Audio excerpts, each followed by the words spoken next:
A church full of grace. The News Church. 할렐루야. 한 주간도 잘 버티셨습니까? 요즘은 시대가 시대인지만큼 잘 버티는 게 복이라고까지 표현을 할 정도로 우리 모든 형제 자매들이 힘들어하고 있음을 우리가 너무너무 절실하게 깨닫고 있습니다. 과연 하나님의 백성이 힘들게 살아감에 있어서 하나님이 살아 계시다면 하나님의 백성들이 이렇게 고난 가운데, 어려움 가운데, 환난 가운데 빠져 있음에도 불구하고 그것들을 해결해 주지 않으시고 왜 그대로 버티게 만드실까? 하나님 살아 계셔? 누가 그렇게 저한테 질문을 하더라고요. 여러분, 생각을 조금 관점을 바꿔보자고. 하나님이 살아 계시기 때문에 이 어려움 가운데 내가 죽지 않고 버틸 수 있다라는 겁니다. 우리가 그것을 내 기준이 아니라니까요. 하나님의 기준으로 삼고 은혜의 시간이 되기를 오늘 이 시간도 축복합니다. 제목이 뭐라고요? 돈 없어 교회 안 가. 이 말은 저는 참 많이 듣고 자랐습니다. 어렸을 적에 저희 어머니께서 철저한 불교 신자는 아니었어요. 그런데 저를 손을 들고 뭔가 어려운 일이 있으면 어느 지역이었는지 기억이 안 나지만 살고 있는 동네에 있던 절인 것 같아요. 그 사찰에 가서 이렇게 무슨 다보타같이 생긴데 한 바퀴 돌면 그 앞에 불전함이라는 함이 하나 있었고, 요즘도 그런 게 있는지 모르겠습니다만 그 함 앞에 보면 이렇게 구멍이 있어서 100원짜리 지폐입니다. 이순신 장군인지 세종대왕인지 하여튼 그려져 있던 시퍼런 녹색에 가까운 100원짜리 지폐를 거기에 한 바퀴 돌 때마다 하나씩 넣었던 그 기억이 있어요. 근데 어느 날 어머니께서 절에 가도 힘든 게 없어지지 않고 어려운 삶이 유지가 되고 계속해서 그 삶의 변화가 없다 보니까 이제 안 다니기 시작했어요. 이유는 돈 없어 절에 안 가 이러셨단 말이에요. 그런데 동네에서 살면서 힘들게 살아가던 어느 날 동네 분의 그 전도함을 받고 어머니께서 교회 갔어요. 왜? 뭐라 그랬냐면 교회 가면 축복받아 부자 될 수 있어요 라고 이야기를 하시더라고요. 여기 교회 나오셔서 예수님 믿고 부자 되신 분 있나요? 마음의 부자 될 수 있어요. 맞아요. 그것도 부자죠. 근데 그분들이 말씀하셨던 그 부자는 돈 많아지는 부자를 얘기하는 거예요. 자, 전도를 그렇게 하니 우리 어머니 믿음이 없으신 분이 교회를 나갑니다.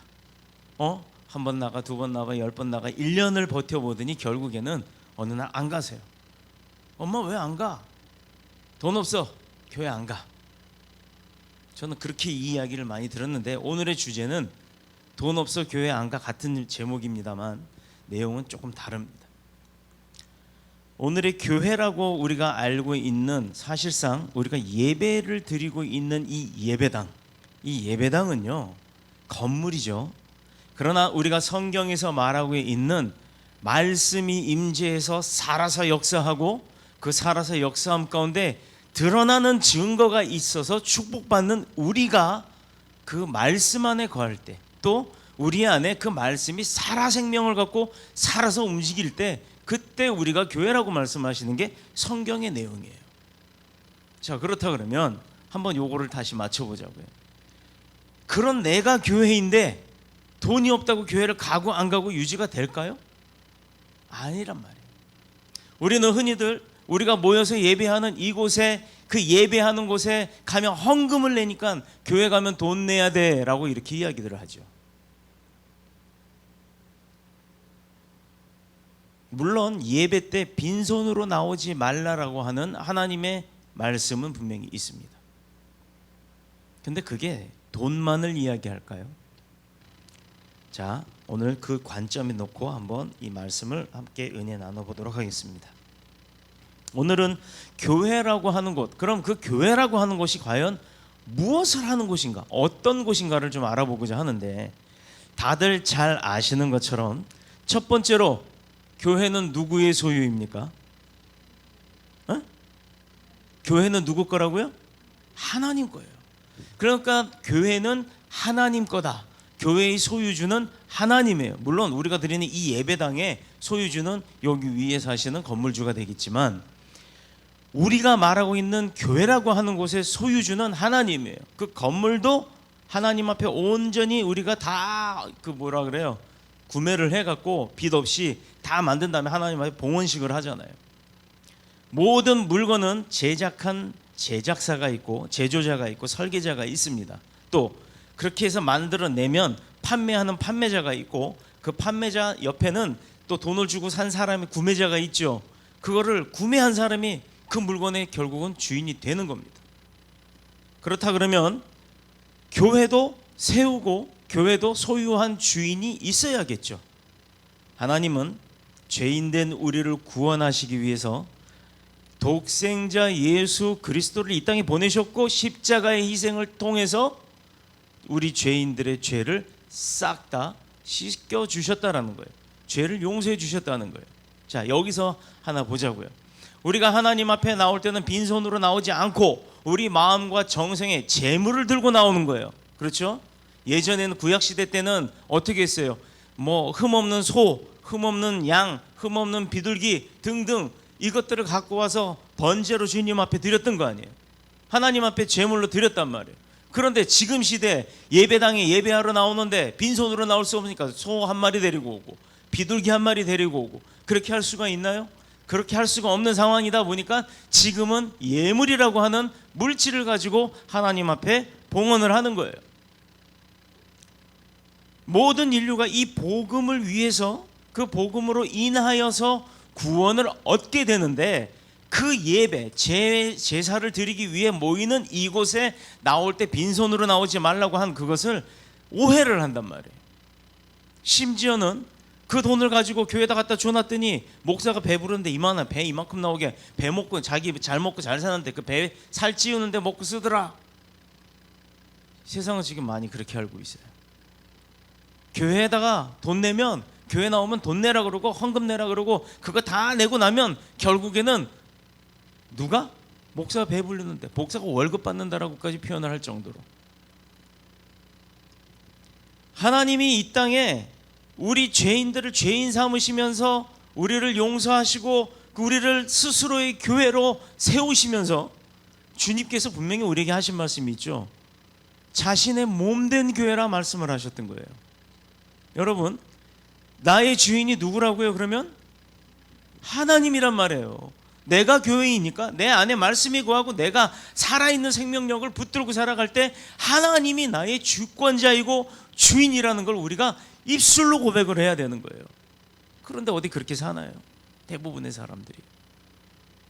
내 인생은 나의 것, 내 마음대로 사는 겁니다.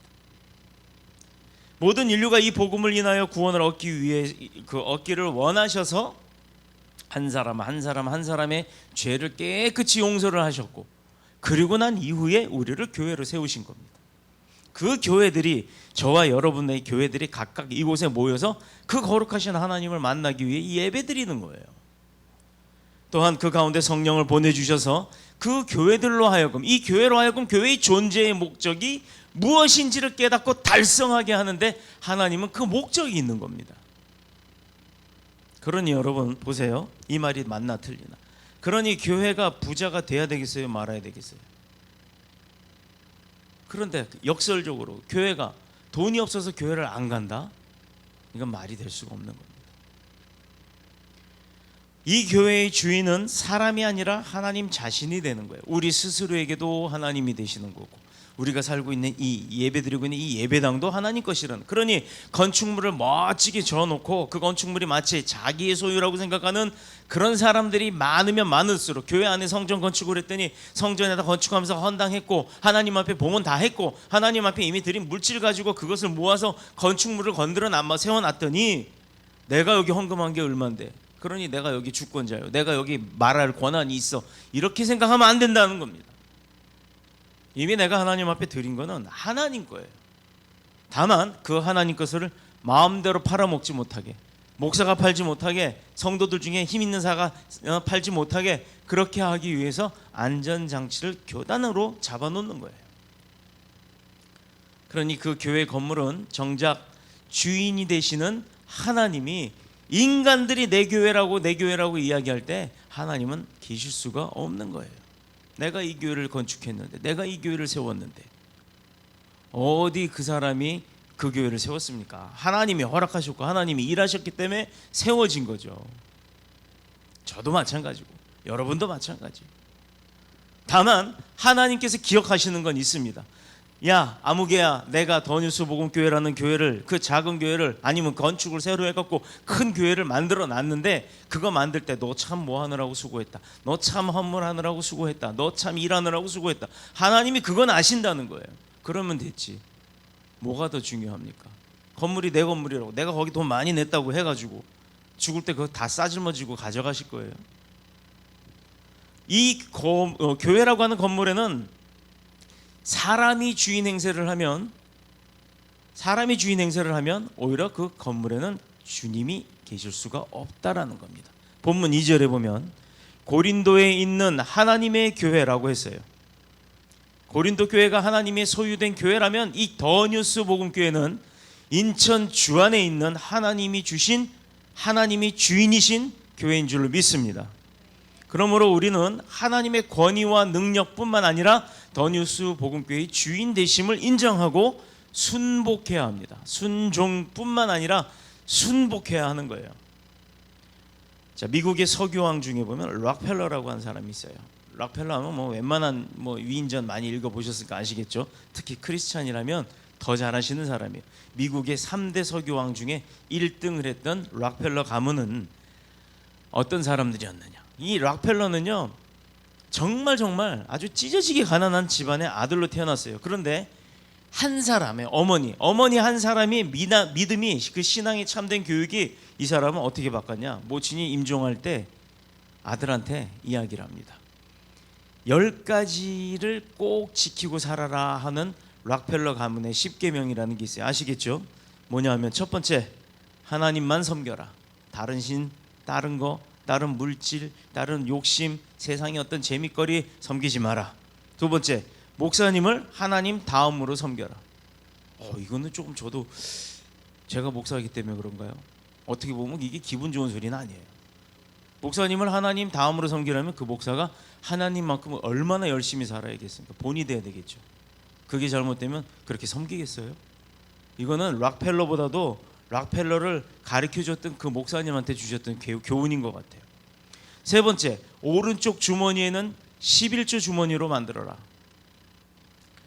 네 번째, 절대 원수를 만들지 말라. 여기 원수 안 만들고 사시는 분들 계시죠? 다섯 번째, 예배 시간에는 반드시 앞자리에 앉으라. 앞자리 쟁탈전이 벌어져야 돼요. 여섯 번째, 주일은 본교회를 섬겨라. 즉 여행 가서 다른 데 가서 예배 드리는 것 필수적일 수는 불가견하면 또 그렇게 어쩔 수 없을 땐 그렇게 해야겠죠. 안 드리는 것보다 나으니까. 그러나 가급적 주일은 본교를 섬겨라. 그리고 일곱 번째, 아침에 목표를 세워라. 여덟 번째, 매일 아침에 성경 말씀을 읽고 살아라. 또 아홉 번째, 남을 많이 도와주라. 열 번째, 잠자리에 들기 전에 반드시 오늘 하루에 대한 감사를 찾고 그 감사를 하나님 앞에 고백하는 기도를 드리라. 자, 그런데 이 록펠러의 10계명 중심 내용이 뭐예요? 여러 가지가 있잖아요. 10가지가 있지만 그 중에 그 중심이 뭐냐고요. 자, 어머니가 록펠러에게 무엇을 가르치고 있었습니까?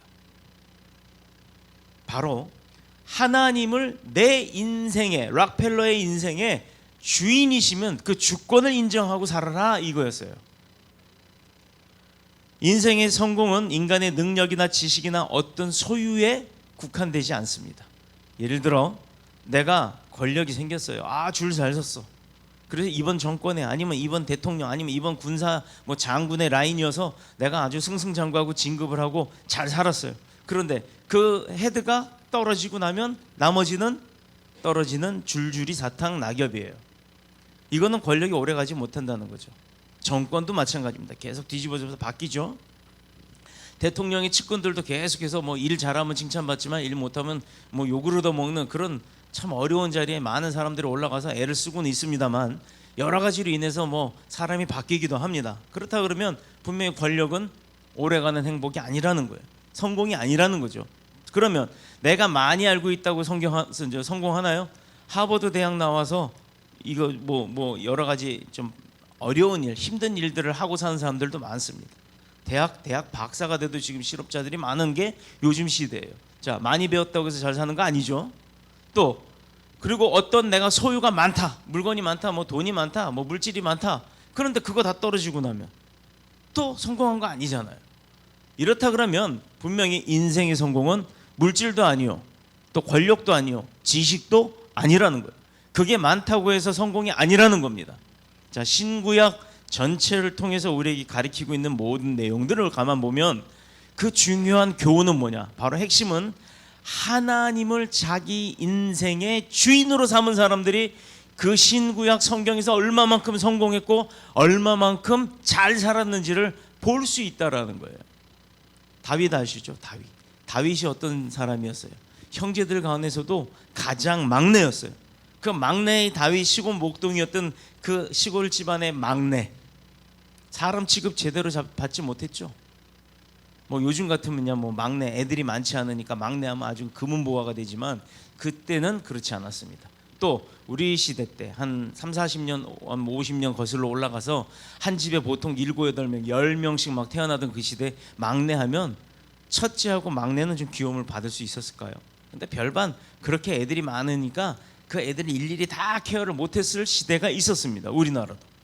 그렇다 그러면 시골 목동이었던, 그것도 가난한 집안에 태어났던 막내에 있었던 그 다윗은 어떻게 살았나요?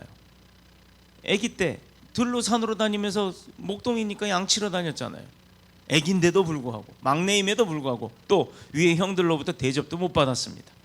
그러나 그는 하나님을 자기 인생의 중심으로 두고 살았던 그 신앙만큼은 달랐다는 거예요. 자, 하나님을 마치 자기 인생의 주인으로 삼은 그 다윗의 인생의 결과가 이스라엘의 가장 위대했던 임금이 되었죠. 그리고 장차 오실 메시아가, 즉 예수 그리스도의 육적인 조상이 되었던 겁니다. 와, 이게 얼마나 큰 축복이에요. 하나님께서 다윗을 썼다는 얘기예요. 그의 마음에 뭐가 있었기에? 막내여서 아무 대가도 없고 가치도 없었고 존재감도 없었던 그 막내였음에도 불구하고 그런 자가 하나님이 가장 세상 가운데서 크게 쓰임받았던 임금으로 세웠고, 그 다음엔 하나님의 일을 하시기 위해서 예수 그리스도가 태어나게 했던 예수 그리스도의 족보의 그 다윗이 되었다라는 거예요. 와, 이거 뭐 끝나는 거 아니에요? 뭐가 더 필요하겠습니까? 지금 몇천 년이 지난 지금에도 다윗에 대해서 얼굴은 기억 못해요. 우리가 본 적이 없으니까. 그러나 다윗 왕이 있었다, 그가 어떤 사람이었다라는 걸 우리가 알고 있잖아요. 자, 우리 교회도 그런 분이 있어요.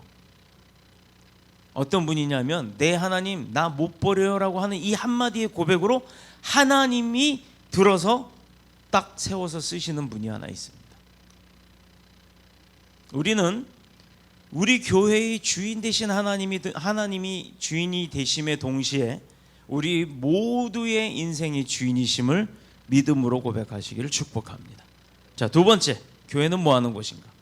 교회는 사람들을 새롭게 바꾸는 곳이에요. 자, 조금 세게 말하면 사람들을 다 한 방씩 쳐서 기절시켜서 수술대 얹어놓고 싹 배 가른 다음에 고장난 거 싹 바꿔가지고 다시 꼬매서 다시 생명력을 불어넣어서 새 사람을 만드는 게 교회예요. 그게 뭘까요? 세상에 들었던 죄악, 내가 세상에 빠졌던 유혹, 뭐 어떤 환난 가운데 가져왔던 병듦, 이런 것들을 교회 안에 와서 딱 말씀으로 성령의 칼로 배째고 수술 싹 해서 꼬매갖고 다시 말씀의 생명력으로 치료해갖고 새 사람 만드는 곳이 교회입니다. 본문 2절에 그리스도 예수 안에서 거룩하여 주고 성도라 부르심 받은 자들이라 이렇게 말했어요. 누구 안에서? 예수 안에서. 뭐 했어요? 거룩해졌다고요. 그 다음에 뭐예요? 성도라고 부름을 받아요. 교인이 아닙니다. 분명히 여기 성도라고 되어 있죠. 교인이 아니에요. 교회만 거저 왔다 갔다 교회에 올 때 어떤 목적이 있어서 오는 그런 교인이 아니에요. 그런 사람도 예수 안에서 거룩하게 되는 곳이 바로 교회가 해야 할 일인 거예요. 성도라는 부르심을 받은 자들, 원래 고린도는요 지정학적으로 동서를 잇는 아주 중요한 항구 도시입니다. 자, 그러다 보니까 외국에서도 물자들이 많이 들어와서 풍부해지고 돈도 많아지고 온 세계 지식들이 다 몰려 들어오니 얼마나 정보력이 많고 사람들도 바글바글 했겠어요. 어느 문명이든 간에 물길이 흐르는 강가에서 문명이 시작이 됩니다. 나일 문화도 그렇죠. 그다음에 또 중국 쪽에 그 황하강 옆에 있는 황하 문화도 그렇죠. 등등. 우리나라도 수도가 한강을 끼고 서울에서 시작이 되잖아요. 마찬가지예요. 그러다 보니까 항구 도시들은 여러 곳에서 배를 타고 건너오면서 물건을 잔뜩 갖고 올 수 있는 그런 부분이 있다 보니까 항구 도시들이 발전을 많이 합니다. 자, 그러다 보니 삶의 수준은 높아갈 수밖에 없죠. 물질적 장사에 돈이 많고 승청망청 쓸 수 있다 보니까. 그런데 돈이 많아지면 뭐예요? 도덕적으로 타락하기 시작합니다. 도덕적으로 타락하면 사람은 영적 존재인데 도덕이 타락하면 영도 죽습니다. 그래서 사람들이 점점 매우 어떻게 돼요? 타락한 도시가 되어간 게 바로 고린도 지역이었어요. 근데 그런 고린도 지역 안에 교회가 생겼으니 어떻게 보면 교회는 물질이 많을 수도 있겠죠. 지식이 많은 사람들이 모여올 수도 있겠죠. 그래서 하나님의 말씀을 증거하고 하나님의 말씀을 선포하는데 뒤에 앉아서 발짝 딱 끼고 그러고 나서 막 들으면서 평가하는 사람들도 없지 않아 있었을 겁니다. 요즘 교회들도 그렇잖아요. 큰 교회들 가보면 기둥 뒤에 앉아갖고 목사님이 이렇게 쳐다보면 눈 안 마주치려고 이렇게 목 돌리는 분들이 있어요. 이렇게. 왜 목 돌리는지 아시죠? 몸이 움직이면 보이니까 이 앉은 채로 기둥이 이렇게 가려져 있으면 얼굴만 싹 피해갖고 그거 가리려고. 그런 사람들이 무슨 생각을 하죠? 집중해서 듣는다고 막 듣습니다. 그러면서 이건 아닌데, 저건 긴데, 이거는 내 생각하고 다른데 거기 왜 하나님 말씀에 자기 생각을 집어내요? 물론 설교하는 목사들도 마찬가지. 자기 생각을 이야기하면 안 되죠. 하나님의 말씀만을 증거해야죠. 세상적으로는 아는 것도 많고 가진 것도 많아 자존심도 높은데 믿음의 눈으로 보면 타락한 사람이더라 이거예요.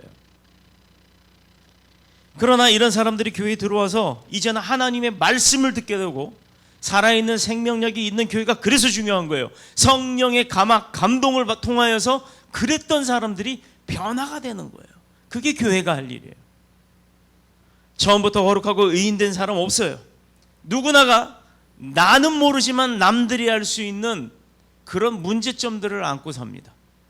이번에 교육자 수련회를 가면서 우리 여기 안 집사님 가정하고 같이 가게 되었는데 이런저런 오며 가며 차 안에서 이야기도 하고 또 그 제주도 여기저기 관광지도 좀 다니면서 둘러보면서 이것저것 이야기를 하면서 많은 이야기들을 하고 다녔습니다. 그런데요, 참 많은 걸 느꼈어요. 얼마나 감사했는지 몰라요. 시기적으로 시간적으로 많은 시간을 할애해서 바쁜데도 같이 가주시고 그렇게 동행하면서 이런저런 얘기를 하다 보니까 얼마나 은혜의 이야기들을 많이 나눴는지 몰라요. 오히려 교회 안에서요, 거룩한 척하고 영적인 척하고 말씀 몇 구절 안다고 그 말씀 갖고 막 주절주절 떠드는 분들이 있어요. 그런데 그렇게 척하는 모습이 문제가 되더라 이 말입니다. 예수님의 수제자였던 베드로를 한번 볼까요? 그 베드로는 어떤 사람이에요? 베드로 직업이 뭐예요? 어부였어요. 근데 베드로 이스라엘 성지순례 가보세요. 베드로가 어부라고만 우리는 알고 있지만 어부가 아니라 실질적으로 가보면 배도 수십 척 거느려고 집도 며느리 집까지 다 만들어 갖고 살 수 있을 정도의 어마어마한 갑부였던 선주였습니다. 현지를 가보면 알 수가 있어요. 그곳에서 그런 선주, 즉 뱃사람으로서 일을 열심히 한 프로란 말이에요. 근데 그런 사람이 갈릴리 호숫가에 가가지고 호수에 가가지고 그물을 탁 던졌는데 물고기가 잡혔다 안 잡혔다? 안 잡혔잖아요. 예수님 만나는 날에. 그래갖고 그가 막 실망을 하고 와요. 근데 생각해 보세요. 배 한 대 나가가지고 푹 던졌다가 못 잡았다 들어왔는데 무슨 실망을 했겠어? 여러 대가 갔으니까 그 여러 대가 한 마리도 못 잡고 왔으니 이거 웬일이야? 갈릴리 호수 안에 있던 물고기가 다 죽었나? 이거 어떻게 된 거야? 하고 근심을 한번 왔어요. 왜? 그 사람들을 먹이 살려야 될 능력이 있어야 되잖아요. 그 사람 그 의무가 있는 사람인데 그걸 못하니까 고민하고 들어왔습니다. 누구가? 베드로가. 그는 프로 어부였는데 그렇게 못됐던 그가 와서 밤새도록 그물 던져 고기 한 마리 못 잡으니까 속상해서 왔단 말이에요. 그런데 새롭게 주님을 만난 그 자리에서 주님이 다시 나가지. 프로의 입장에서 손도 봐도 이렇게 생긴 것도 호대도 멀쩡한 그런 예수님이 딱 모르는 사람이 왔는데, 야, 이 사람 물고기 한 번도 못 잡아본 사람 같은데 나보고 다시 바다 나가서 물고기를 잡으러 가재. 아, 여보쇼, 당신이 뭘 알아? 내가 이 바다에서만 수십 년이야. 어? 내가 못 잡았는데 당신이 어떻게 잡어? 됐어, 안 나가. 그러고 안 나갔으면 예수님 못 만난 거예요. 그렇죠? 그리고 그렇게 해서 바다를 나가지 않았다 그러면 예수님 제자가 될 수가 없었던 거예요. 그날 쫄딱 굶는 것으로 끝났는 거예요. 그런데 이는 그러지 않았어요. 뭐 때문인지 모르겠지만 뭔가에 끌려서 예수님을 만나고 그 예수님을 모시고 다시 바다로 나갑니다.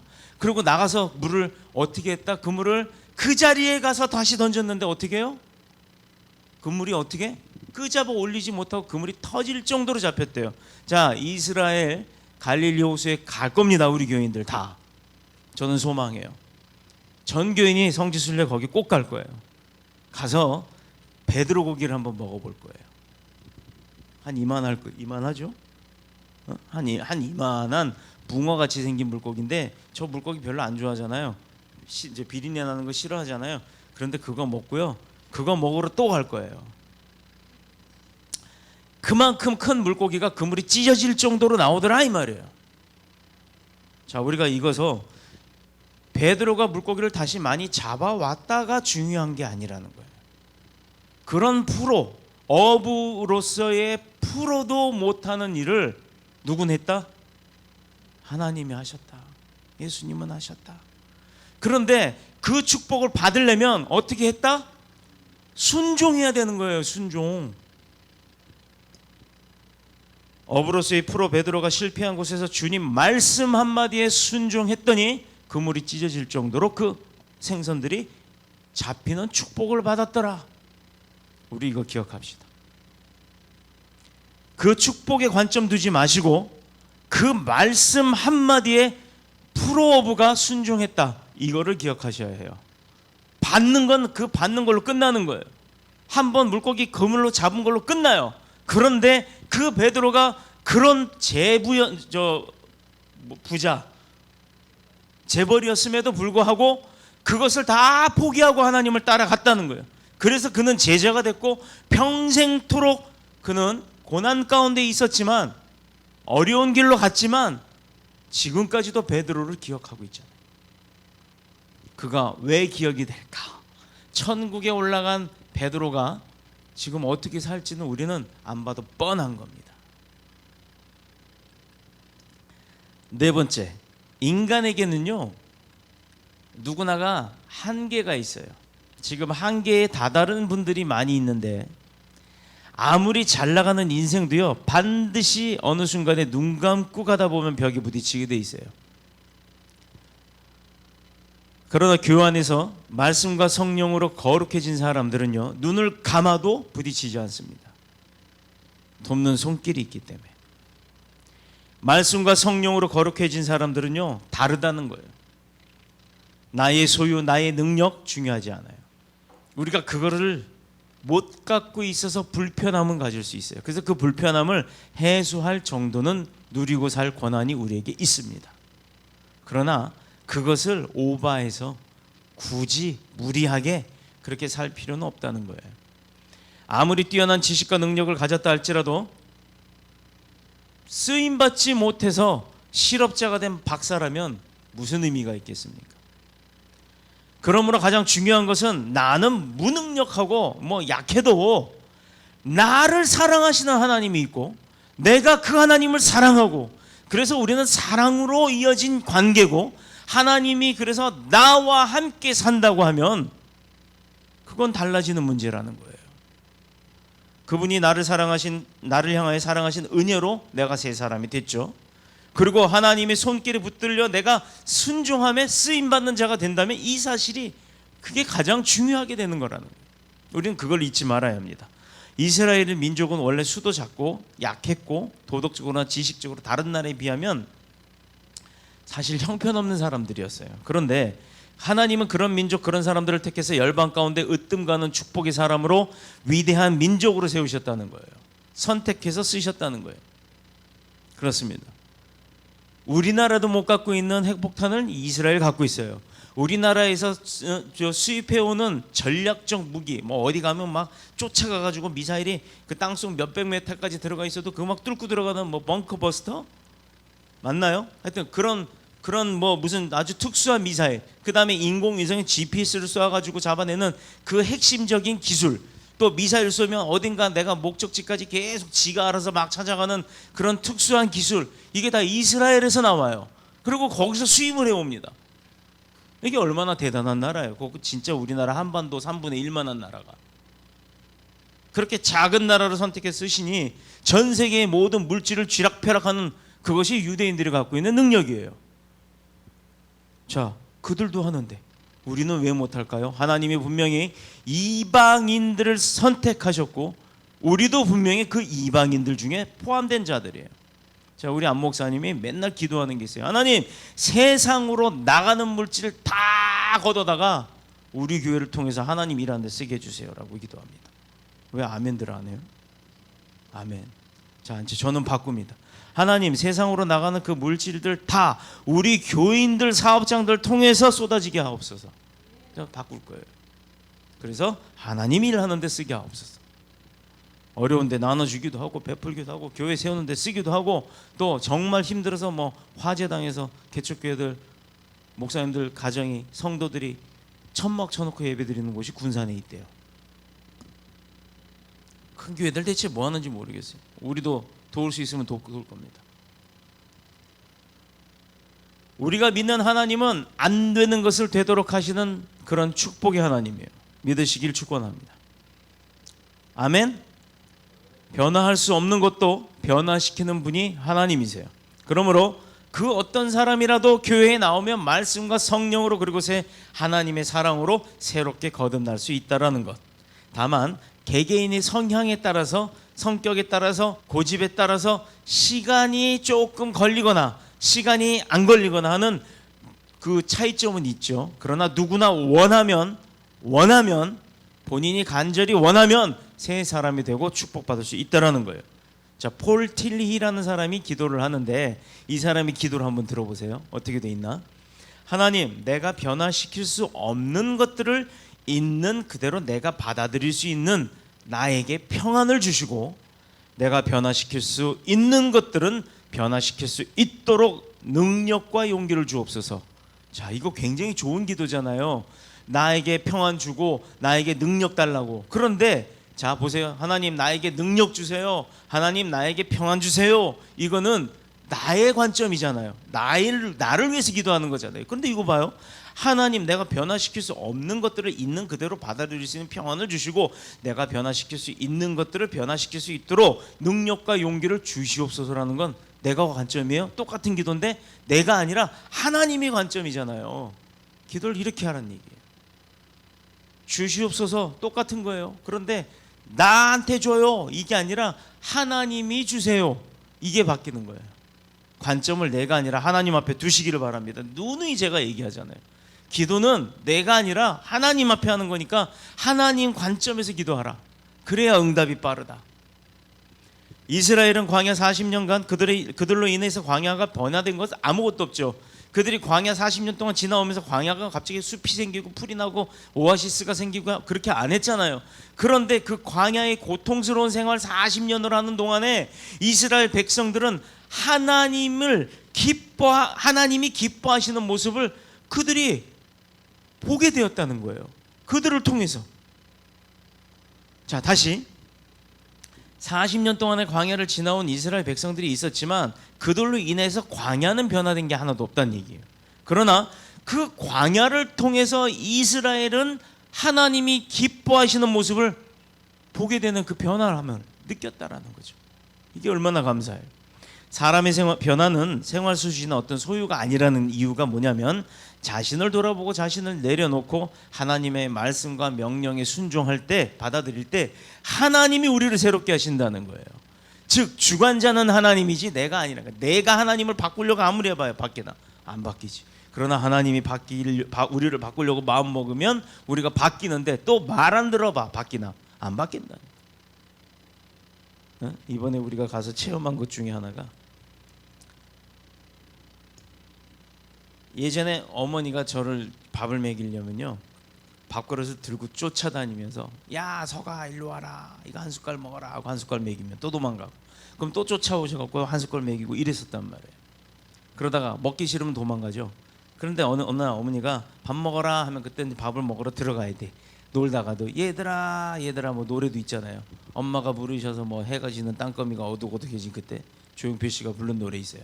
그런데 보면 그렇게 신나게 놀다가도 엄마가 불러서 들어갔을 때 그때 못 들어가면 밥 안 주죠. 한번 쫄쫄 굶어보고 고통을 받아봐야, 배를 골아봐야 그 다음엔 엄마가 얘야 하면 네 하고 훌떡 들어가는 거예요. 하나님이 우리에게 그렇게 새롭게 바꾸시려고 할 때 순종하지 않기 때문에 고통이 오는 겁니다. 하나님이 뭐 하자, 교회에서 뭐 하자, 어떻게 하자, 두말하지 말고 내 생각 걷다가 끼우지 말고 순종하세요. 그러면 축복받습니다. 셋째로, 교회는 뭐 하는 곳이다? 은혜로 사는 사람들이 모임이다. 그런 사람들이 모입니다. 자, 그러니 교회 안에 사는 사람들이 교회에서 모여서 맨날 싸움질이나 하고 분질이나 하고 분탕질이나 하고 하면 하나님 좋아하시겠어요? 아니죠. 근데 우리 교회는 그런 게 없어요. 얼마나 감사합니까?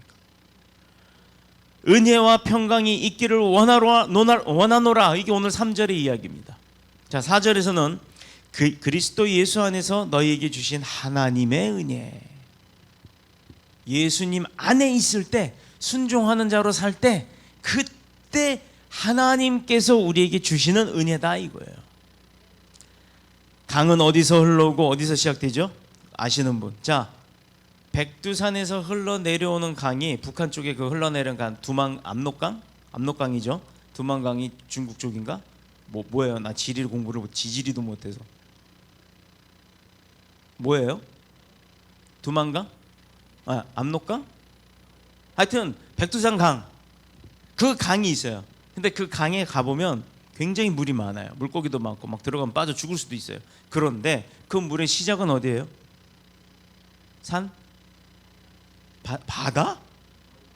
산이죠. 산에서부터 물이 흘러내려와서 바다로 가는 거잖아요. 그러면 그 산이 어딜까? 백두산이겠죠. 근데 백두산 꼭대기 올라오면 천지가 있잖아요. 그 천지 물이 그냥 확 쏟아져가고 그 물이 됐을까요?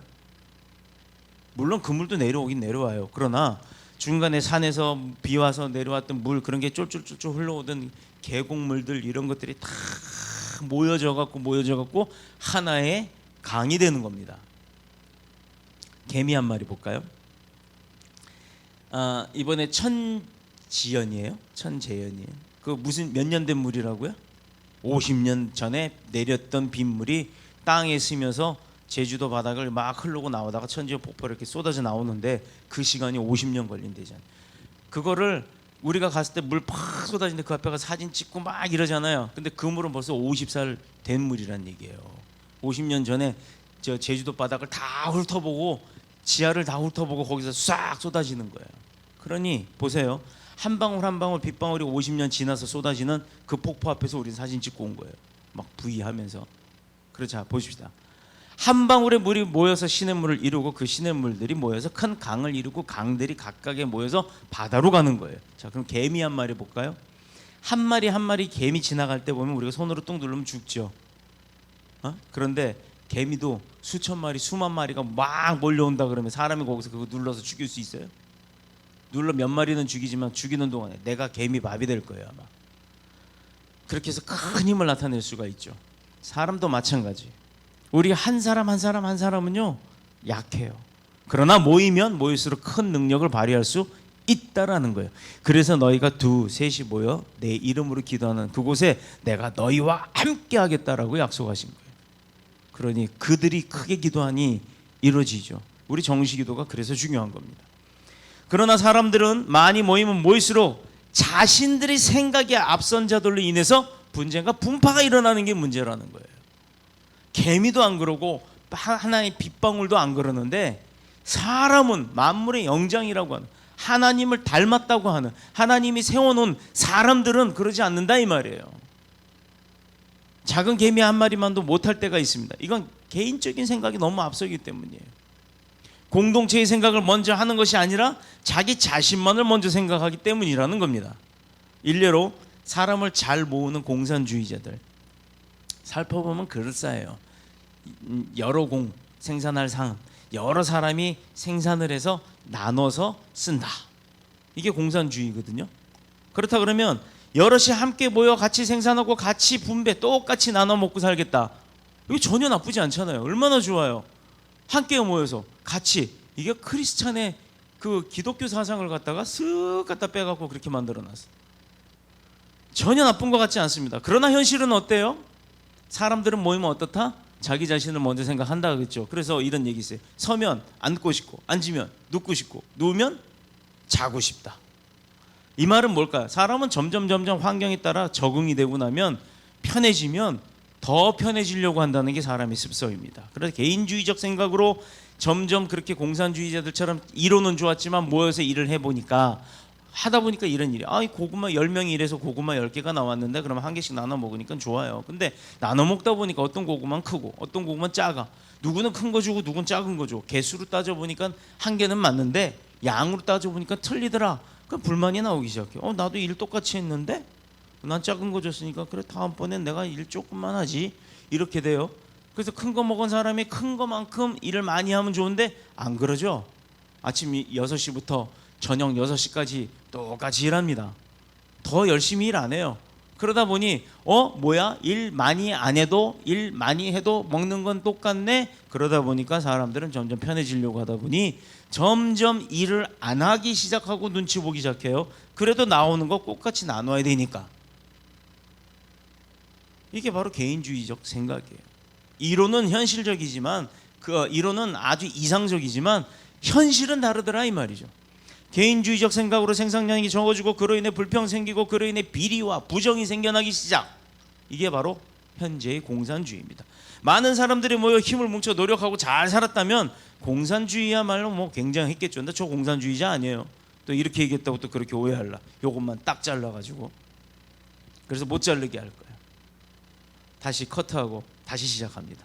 공산주의자들이 그렇게 했으면 성공했을 거예요. 그죠? 그러나 공산주의는 70년이 넘는 시간 동안 고통이란 고통은 다 받다 결국은 지금 다 망해져 가잖아요. 공산주의도 자유무역주의 체제로 바꿔가잖아요. 중국이 그래서 돈을 좀 벌었고요. 자, 하나님을 떠난 사람들은 제 힘을 믿고 살기 때문에 못할 짓이 없는 거예요. 하나님 앞에 있을 때는 하나님의 말씀이 걸리니까 못하죠. 그러나 하나님을 떠나니 게세라세라 될 대로 되라. 막 자기 멋대로 해도 안 할 수 하면 안 되는 일도 다 하는 겁니다. 자, 자기가 원했던 것은 무슨 짓을 해서라도 다 이루려고 합니다. 심지어 저 여자 내가 갖고 싶어 그러면 그 남편을 죽여서라도 데려갔잖아요. 악한 자의 경영은 하나님은 용서하지 않습니다. 꼭 처벌하시는 분이에요. 전부 심판하여 하나도 남기지 않는 분이세요. 내가 그거 많이 가진 것 같죠? 하나님이 악하게 본 건요 한 방에 날려버리세요. 그 경험자예요. 하나님의 은혜를 모르는 사람은 교만할 수밖에 없습니다. 하나님이 주셔서 하나님의 은혜로 버텼는데 잠시 잘 먹고 잘 산다고 큰 소리 뻥뻥. 요새 그거 나오대. 큰 소리 뻥뻥 큰 소리 뻥뻥. 광고 나오대요. 봤어요? 나 그거 너무 재밌어. 그 광고도 시리즈로 나와. 큰 소리 뻥뻥 쳐봤자 소용없다는 얘기예요. 그러나 하나님의 은혜를 아는 사람은 어떻다? 겸손하다. 인생을 자랑하지 않습니다. 하나님의 은혜를 알기 때문에 그 은혜의 날개 아래서 그가 받은 은혜를 귀하게 여기고 그것을 감사하며 사는 자들이에요. 사랑하는 성도 여러분, 그리고 방송으로 예배하는 분들. 그래서 늘 입에 감사합니다를 달고 사세요. 저 유아실은 들리나요? 들려요? 유아실에 이거 들려요? 들린대요. 됐어요. 그럼 너무 크지 않게 해놓아요. 자, 사랑하는 성도 여러분, 그래서 늘 입에 감사함을 달고 살으라 그랬어요. 이거 권면하는 이유가 있습니다. 감사할 줄 아는 사람은요 감사할 일이 더 생겨나더라고요. 제가 그거 집사 때 다 해봤어요. 감사할 줄 모르는 사람은요 지금 감사했던 것도 그걸로 딱 끝나요. 점점 없어져요. 자, 늘 입술에 감사합니다며 떨어지지 않기를 축복합니다. 그래서 오늘 본문에도 바울은 4절에 하나님의 은혜로 말미암아 내가 너희를 위하여 항상 하나님께 감사한다라고 했어요. 세상 사람들은 불평하고 원망하기 좋아합니다. 그런 사람들의 특징이 뭐냐면 모든 문제가 내 안에 있는 게 아니라 내 밖에 있다고 생각해요. 그래서 부모를 원망하고 아이고 난 부모를 잘못 만나서 이따 이 모양으로 살아.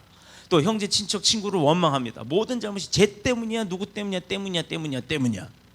에? 자, 내가 무슨 죄가 많아서 저런 사람을 만나서 사나고 남편이나 아내를 막 험담하는 사람도 있어요. 그렇지 않아요. 처음에는 나 너 없으면 못 살아 그랬다가 조금 지나서 한 10년쯤 지나면 나 너 때문에 못 살아 그런다며요. 왜 그렇게 삽니까? 선택 누가 했는데? 자기들이 선택해놓고 자기들이 난리야. 지가 선택해놓고 지가 잘못한 게 아니라 상대를 잘못했다 그래요. 이게 얼마나 어리석은 짓이에요. 자, 그렇지 않습니다. 내가 무슨 죄를 많아서 저런 사람하고 살았나 이 생각했던 분들 지금부터 딱 접으세요. 이런 생각은 전부 삼류 인생들이 갖는 생각이에요. 그럼 그 사람은 삼류밖에 안 돼요. 내가 인류 인생을 살면서 하나님 앞에 큰 꿈과 큰 복을 비전을 받으려면 어떻게 하냐? 이 생각부터 바꿔야 합니다. 은혜의 사람들은 모든 문제를 내 안에서부터 돌아보는 거예요. 나 때문에 시작이 됐다라고 생각을 해야 되는 거예요. 모든 잘못이 내 안에서 시작됐다고 생각하고 그래서 남들 때문에 내가 손해를 보는 일이 있다 하더라도 먼저 내가 그 선택을 잘못했구나 하는 내 선택권을 잘못 선택해서 쓴 그 나를 회개하는 거지 내가 내 자신을 고치려고 하는 거지 누구 탓하지 마세요. 하나님은 바로 이런 사람들을 귀하게 보고 크게 도우시면서 쓰시는 줄로 믿습니다. 자, 오늘부터는 이렇게 따라해 보세요. 나 때문에가 아니고 따라해 보시라니까요. 때문에가 아니고 덕분에로 살겠습니다. 자, 우리 한번 해볼까요? 우리 안수 집사님 때문에 내가 어쩌고저쩌고 이게 아니라 우리 안수 집사님 덕분에 뜻이 달라지죠. 안수 집사님 때문에 이게 아니라 안수 집사님 덕분에 내가 요새 귀가 호강을 해요. 색소폰 소리 그거 좋아하거든요. 언제 기회 되면 나도 저렇게 좋은 거는 아니지만 저거는 다리가 떨려서 못 사고요. 조그만 거라도 하나 한번 좀 배워보고 싶어요. 자, 때문에가 아니라 덕분에로 사시는 은혜의 삶이 되기를 축복합니다. 죄 문제를 인간이 해결할 수 없다 그랬잖아요. 그러면 죄로 말미암은 인생의 문제도 우리 인간의 힘으로 해결할 수 있는 게 아니라는 겁니다. 그러므로 하나님은 아들 예수 그리스도를 통해서 우리의 죄를 씻어 주신 거예요. 씻김 받았잖아요. 용서 받았잖아요. 그러니 이제 잘해야죠. 병원에 가면 각종 스트레스 때문에 각종 질병이 온다고 의사가 경고들을 하죠. 이번에 발 씻으면서 그 황동 그 세숫대인가 그게 시커멓게 변하는 거 보더니 이제 설명해 주시는 분이 제 발이 제가 제일 스트레스가 심하다고 얘기를 해요. 내가 무슨 스트레스가 심할까 했더니 심하더라고요. 그래서 의사는 스트레스를 피하라고 하죠. 그러나 인간이 스트레스를 받지 않고 어떻게 살아갈 수 있겠습니까? 그런데 스트레스 받지 않는 일이 어디 있겠고 또 그렇게 안 받고 어떻게 인간관계를 가질 수 있을까? 그 생각을 해봤어요. 그러나 우리는 할 수 없지만 하나님은 하실 수 있다. 은혜의 삶을 사는 것이 비결이더라 이 말이에요. 우리가 내 힘으로 모든 것을 해결하려고 하고 또 내 뜻을 관철시키려고 할 때 스트레스가 엄청나요. 그때 엄청난 스트레스가 있어요. 그러나 우리가 하나님의 말씀과 성령의 도움을 받는다면 스트레스가 있을 수가 없어요. 그냥 내려놓고 맡겼더니 하나님이 하시더라. 이게 무서운 겁니다. 교회는 세상에서 자기의 힘과 소유와 능력을 믿고 교만하게 살던 사람들이 와서 복음을 듣고 하나님의 말씀으로 생각이 변화되고 삶이 거룩하여짐으로 인해 그 은혜에 감사하며 기쁨으로 살아가게 바꿔주는 수술대라고요. 병원이라고요. 그게 교회입니다. 그게 교회가 하는 거예요. 돈이 없어서 교회 안 가? 돈 없어도 가야죠. 교회 가서 돈 내래요? 누가? 돈 안 내도 괜찮아요. 교회 오는 목적이 뭔지를 알아야죠. 교회 돈 내러 가는 사람이니까 돈 벌려 가는 사람이니까 돈 없으면 못 간다는 얘기를 하는 겁니다. 자, 이제 여러분 돈 없어 교회 안 가? 이제 이해되셨죠? 이거 말 잘못된 거예요. 교회는 돈이 없어도 가는 거고 없으니까 가는 거예요. 이해되셨나요? 마지막으로 교회는 예수 그리스도의 재림을 기다리며 사는 사람들의 모임이에요. 소망이 있잖아요. 목적이 있잖아요. 꿈이 있잖아요. 우리 천국 가기 위한. 사람이 목적이 없으면 방황하고 그 인생은 끝난 겁니다. 어디로 갈지 몰라요. 자, 차 타고 나가요. 다녀오세요. 우리 안영근 집사님, 제가 이거 차 드릴 테니까 딱 가지고 다녀오세요 그래요.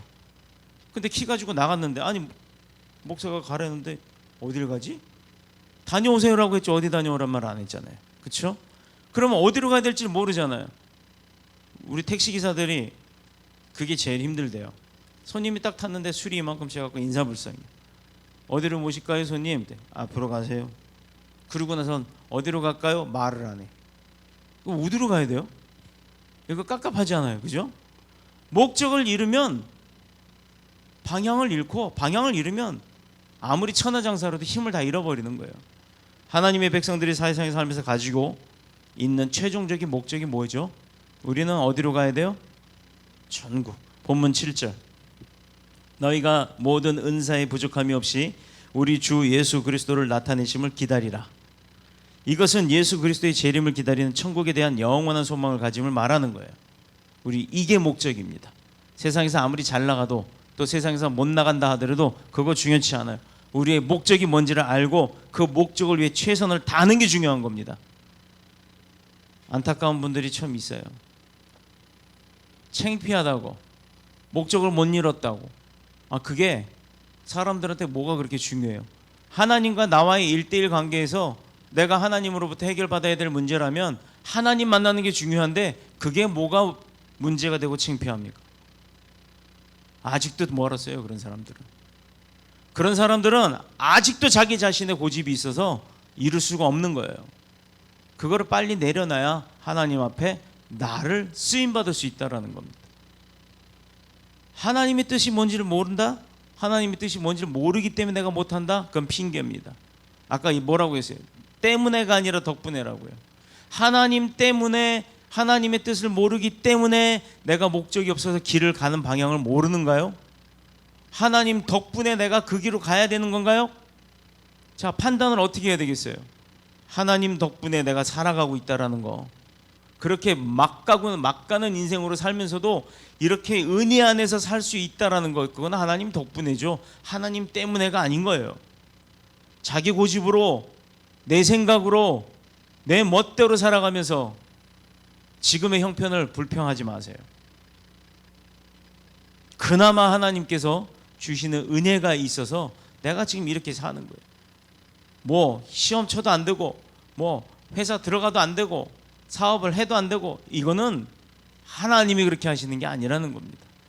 전환을 하세요.